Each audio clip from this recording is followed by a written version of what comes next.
Wind Waker, Majora's Mask and Ocarina of Time, probably the most well-known Zelda games to date. But did you know that there were tons of neat little glitches and tricks you could do in them that people have recently discovered?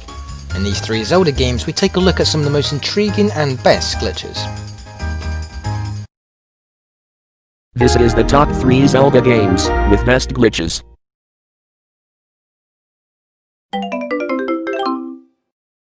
Zelda the Wind Waker. The zombie hover glitch allowed you to hover in the air. It's a quirky glitch and not much use to it. You can do it by making sure your hearts reach 0 by placing bombs down, then holding L, mash A and B really fast. You can also take control of a seagull and then fly down a hole, but what it results to is the whole island being see-through. The Wind Waker dive is a glitch that allows you to swim underneath the water for a short amount of time, bypassing the geometry and entering places outside the map. It's done by equipping the Wind Waker and pressing it while falling off a ledge into the water.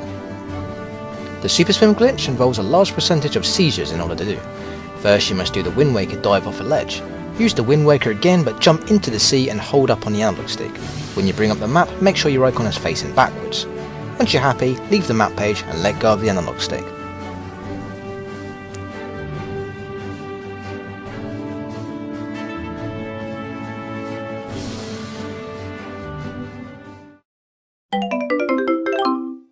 Zelda Majora's Mask. Entering Seikon's hideout is possible without even doing long cafe quests. If you found a very small gap between the right end of the door and the rest of the stone, jump into it with a bunny hood, Link should pass right through the gap. In Majora's Mask it's possible to wear the Fierce Deity's mask virtually anywhere. While there have been many different theories on how this works, the easiest way so far was to enter a shallow water with Zora Link and hold A until he rolls. Next equip the mask and you're good to go. Just be careful not to talk to anyone whose lines vary based on which mask form you're in, since they aren't programmed to react to it, causing the whole game to crash. It's also possible to escape Clock Town as Deku Link by facing away from the soldier at the east gate, Z target and keep stepping backwards at a slight angle. Deku Link will gradually go back and squeeze his way up Clock Town. However, if it's Link's first time in Clock Town, the Termina theme will not play. The fall through the stairs glitch is shown a number of times in many Let's Plays where people frequently jump from a shooting gallery roof and enter the transition to the next area where they see Link fall through the floor. The flying Zora glitch is done when a player enters a body of water near a leveled shore. They should swim until there is a bumping sound and leave the water. Then right before going back to the shore, quickly release the A button and hold the control stick in a different direction and quickly hold A again. Zora Link will swim through the air. To change direction, release A, hold the control stick in a different direction and quickly hold A again. The 4th day glitch is well known. During the final 6 hours of the 3rd day, if Link goes to the Astral Observatory and looks through the telescope and exits when it's at 2 seconds or less, the game will go to the next day instead of going to the game over scene. It is also actually possible to snap a pictograph of Link with the pictograph box, by having Link face towards the player, taking out the pictograph box and very quickly snapping a picture.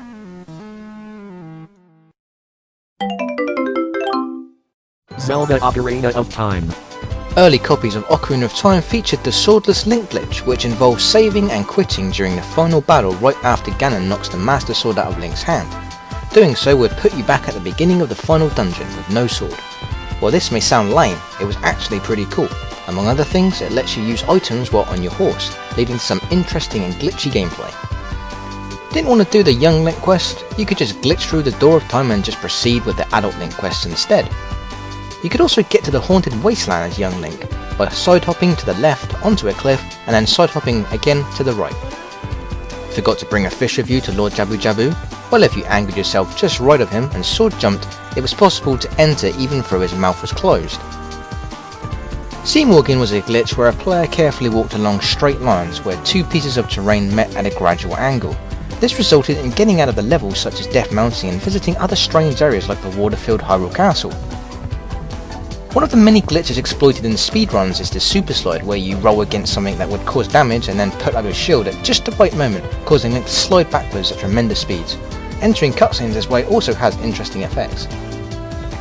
The acute angles glitch is where Link must jump attack into a space that's too small for him to fit. This will push him through certain boundaries.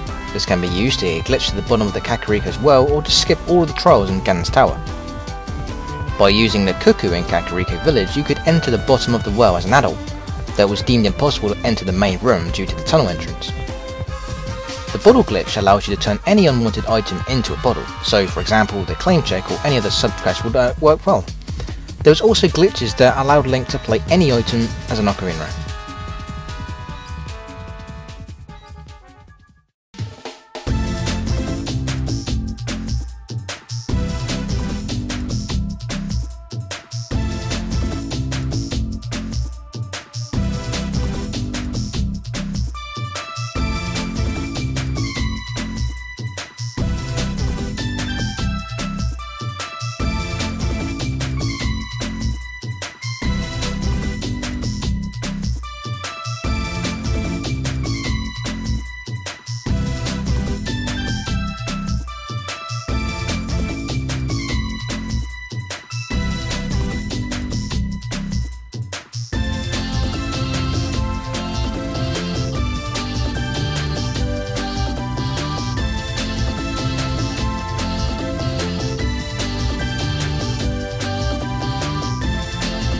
And a very special thanks to these people who supplied the video footage.